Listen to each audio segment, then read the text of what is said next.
Tunadhaminiwa na Magnus Secondary School. Ni shule ya bweni na kutwa kwa kidato cha kwanza hadi cha 4. Ni shule bora yenye mazingira tulivu ya kujisomea. Habari njema kwa sasa ni kwamba Magnus wanatoa ufadhili wa ada ya masomo. Ni vizuri ama ni vema mzazi ukampeleka mtoto wako Magnus Secondary. Kama wameenda moja kwa moja na kuna kamati nyingine ambayo hawajaenda, na nilimsikia mwanasheria Alex Mgongorwa akisema kwenye radio moja kwamba Yanga walipaswa waende kwenye wakati rufaa kwenye kamati na uhusiana na masuala haya, wakishindwa ndio waende CAS. Sheria ni kwamba kwanza unatumia utaratibu wote wa nyumbani kwa maana ya TFF, ukishindikana huko ndio unakwenda CAS. Na unakwenda CAS inabidi ujiandae vizuri kulipa mamilioni ya pesa na kuelewa hoja yako iwe na msingi. Kwa hiyo na washauri wasifanye papara, wanaona sheria wazuri wakae nao ili waweze kuwashauri. Kwa hiyo hakuna kanuni ambayo inapelekea klabu kwenda moja kwa moja wakati kamati husika bado zipo chini za kutoa maamuzi. Kwa moja wala haitasikilizwa kama wakigundua FIFA. Wakigundua haisikilizwi. Haisikilizwi, inarudishwa tu na unaweza ukapoteza hela yako. Ni vizuri wakapitia kanuni, wakaona wanapaswa kukata rufaa wapi. Sawa. Na jana tumemsikia mwenyekiti wa bodi ya ligi Steven Mguto akizungumza na mmoja chombo cha habari, akizungumza kwamba hizi Simba na Yanga kama busara haitumiki mambo yanaweza kawa tofauti kabisa. Kwenye neno hili jambo la busara kwa upande wako wewe unaweza kalielezea vipi? Ni kweli. Kwa sababu mpira wetu bado kuna ushabiki uliopindukia. Wakati mwingine ushabiki wenyewe hautaki kupata hata haki wala sheria. Kwa hiyo unapoamua mswali yanayohusu Yanga na Simba, unataka uwe utumie busara sana. Nitakupa mfano. Wakati nikiwa katibu mkuu wa FAT, kuna mambo mawili yalitokea kwa Yanga. Ningesema nifuate sheria, mimi mwenyewe ningepata matatizo na ligi ingeharibika. Wakati ule tulikuwa tunasajili kwa kutumia, kuna form moja inaitwa form mama, yani wachezaji wote wanasaini pale. Sasa wachezaji wa Yanga waligoma kusaini, nadhani hawakulipwa signing fee zao. Kwa hiyo ilipofika saa 5 usiku, viongozi wakanifuata. Nilikuwa nimekaa ofisi za FAT wakati ule kusubiri hizo form. Vilabu vyote nilikuwa nimepata kasoro Yanga. Kwa hiyo kwa mara ya kwanza leo ndo natoa siri. Nilichoomba Yanga walete hizo majina yao bila signature yao. Kwa hiyo tukawaruhusu Yanga. Asubuhi nikatangaza kwamba na Yanga wamekamilisha form zao, jambo ambalo lilikuwa si la kweli. Lakini sasa sheria inasemaje? Sheria ilikuwa inasema kwa kushindwa kuwasilisha fomu ya mama, Yanga hairuhusiwi kushiriki kwenye ligi kuu na inashushwa moja kwa moja daraja la pili. Na kuuliza mtangazaji, ni wewe unaweza kufanya hivyo? Sheria inasema wakati ule kwamba ukishindwa kuwasilisha form mama, timu inashushwa daraja, inakwenda daraja la pili. Na kuuliza wewe kwenye ligi ya Tanzania, Yanga au Simba unaweza kuwashusha daraja kuwapeleka ligi daraja la pili? Lakini sheria inasemaje? Ndio inasema hivyo, nakueleza, nakwambia jaribu kutumia. Maana umeniuliza swala la busara. Ndio. Kwa soka la Tanzania kuna kizungumkuti, nadhani kuna mtifuano, lakini je, laiti ungechukua maamuzi ya kushusha daraja, hauoni kana kwamba labda kungekuwa na mafunzo mengi kwa viongozi wajao? Wewe unafanya mchezo na Simba na Yanga, unajitafutia mauti au balaa. Nadhani wewe hujui ushabiki wa Yanga na Simba. Kwa sisi ambao tumekulia Dar es Salaam tunaelewa. Si kitu cha kufanya maskhara. Sasa hivi kidogo wameanza kuwa mashabiki wa staarabu. Zamani Yanga au Simba ikifungwa wanakufuata nyumbani kwako kiongozi wanaweza wakachoma nyumba yako. Bakari Malima, Bakari umebadilika, umekuwa staarabu tofauti na zamani. Mfano mwingine, nitakupa mfano mwingine, faida ya busara.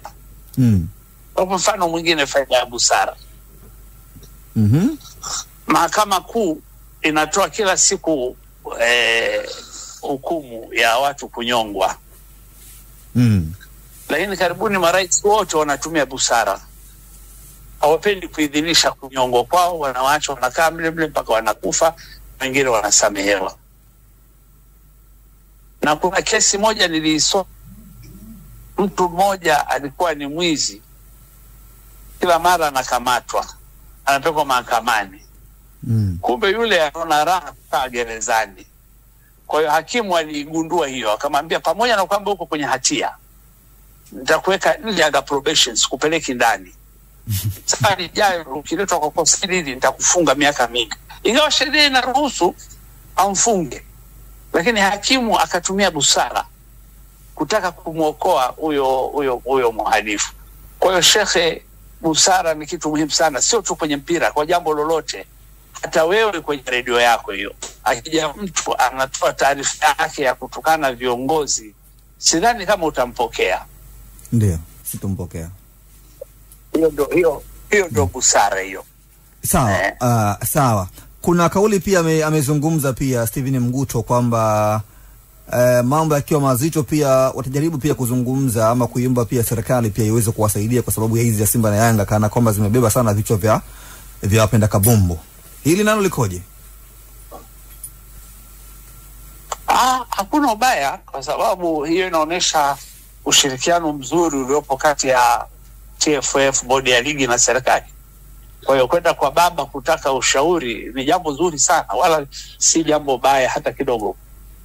Sheria ni kuomba tu hasa viongozi wetu, mashabiki wetu na wapenzi, tubadilike. Haya yaliyotokea nyuma sasa hivi tusameane, tuangalie wakati ujao. Na sheria kuna mambo mengi. Sasa kuna mambo mengi yametokea. Sasa wewe nikueleze. Ndio. Israeli anachofanya kwa Palestina, wewe unaona ni sahihi? Kwenye jambo la kisiasa bwana Ismail Rage, mimi ni kibinadamu nakuuliza. Nakosa majibu kwa sababu sijabobea sana kwenye eneo hilo bwana Rage. Nadhani huko tuondoke mwenyewe. Maana nasema hivyo kwa sababu gani? Ndio. Israeli ni wanachama wa FIFA. Russia ni mwanachama wa FIFA. Lakini Russia kwa kuivamia Ukraine imetolewa kwenye FIFA mashindano yote. Hali kadhalika Israeli wamevamia Palestina, lakini hawajatolewa kwenye mashindano ya FIFA. Sheria iko wazi. Sawa. Lakini sheria sawa. Lakini Rage, sheria si inasema kwamba masuala ya soka hayapaswi kwenda yani serikali haipaswi kujihusisha zaidi na mpira. Hauoni kana kwamba kama watapokea ushauri kutoka kwenye serikali itakuwa na wakati mgumu kwa FIFA huko? Wao wamesema wanaenda kuomba msaada serikalini, which is good, na FIFA inaingia hilo swala kabisa. FIFA inachokataa ni serikali kuingilia kuongoza michezo. Kwa mfano TFF wanafanya uchaguzi wao, unasema Karia simtaki, hapa nafasi namtaka awe Rage. Sio mara unasema tunavunja ligi yenu. Serikali haina mamlaka hiyo. Serikali yenyewe inaangalia usalama wa wachezaji. Serikali inaruhusiwa jambo moja tu la kuingilia pale, kama kuna kosa la jinai. Serikali inaruhusiwa kabisa kuingia, wala haihitaji kibali cha mtu yoyote, wala FIFA hata kataa. Kwenye sheria za FIFA ziko very clear kwamba any crime or criminal offense FIFA will not interfere. Okay, Bakari Malima, kuna jambo nataka kuulize pia kuhusiana hili. Huyo naye kama mtu wa wapo. Tuko naye Ulaya. Kiongozi wangu, heshima yako kwanza. Ulaya huyo anaitwa. Simwite Bakari Malima, mwite Jembe Ulaya. Jembe Ulaya, yuko hapa. Heshima yako kiongozi wangu. Upata bahati ya kumuona, ni mmoja wa wachezaji wazuri sana alikuwa. Okay. Unasemaje Bakari? Heshima yako kiongozi wangu kwanza. Asante sana mchezaji wangu. Kwema kabisa huko lakini? Kwema kabisa, alhamdulillah. Wala usitona hofu. Nashukuru, ni jambo la kumshukuru Mungu. Sasa kiongozi wangu, malaki ujue kwa sasa hivi kidogo nyakati zinabadilika. Kwa miaka ile nadhani mpira uliuongoza kwenye kipindi kigumu sana.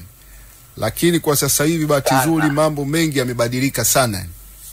Na kwa sasa hivi tunaendelea kupiga hatua, vilabu vyetu vinafanya vizuri kimataifa na tunataka kombe la Afrika lije hapa. Timu za taifa sasa hivi zinafanya vizuri. Sasa kiongozi wangu, matatizo yaliyojitokeza kipindi cha nyuma yaendelee tena kuendelea kuwepo, watu kutokusimamia kanuni na taratibu. Tutafika wapi? Tutachukua kweli hilo kombe la Afrika? Mimi nakubaliana na wewe. Ninachosema kanuni na taratibu zinaweza zikafatwa kama viongozi wa vilabu wenyewe watataka kutoa ushirikiano katika swala hili. Mbaya katika najua yote mnaongelea mechi ya tarehe 8. Pale kulikuwa na mkanganyiko. Simba walitishia kujitoa kwenye mashindano. Kwa hiyo bodi ya ligi ikaamua kabla ya Simba kutokususia kwenda uwanjani. Kwa hiyo kama Simba wangeacha kulalamika bodi ya ligi, alafu wakaacha kwenda uwanjani, kwa vyovyote vile Yanga angepewa pointi 3 na Simba wangenyang'anywa pointi 3 na vile vile wangenyang'anywa pointi 15. Na ndio maana narudia neno lilo sare tumike. Kanuni zilizokuwa zinatumika mwaka jana katika ligi kwamba timu itakayosusa kwenda uwanjani itashua daraja la pili. Sasa nani wa kushusha Yanga na Simba? Maana tusiongee vitu kutaka kuwafurahisha watu. Yanga na Simba is a supreme teams in Tanzania. Unaposhughulikia hizi timu uwe na akili sana na busara sana. Nikushukuru sana Ismail Adenrage. Bila shaka msikilizaji amepata uelewa mzuri kabisa kuhusiana hili na mtazamo wako wewe. Ni vyema tunapochagua viongozi tuachie viongozi wetu watuendeshe. Lakini bahati mbaya sasa hivi mitandao ya kijamii inatumika vibaya. Everybody anaongea, na hata nyinyi hasa watu wa radio.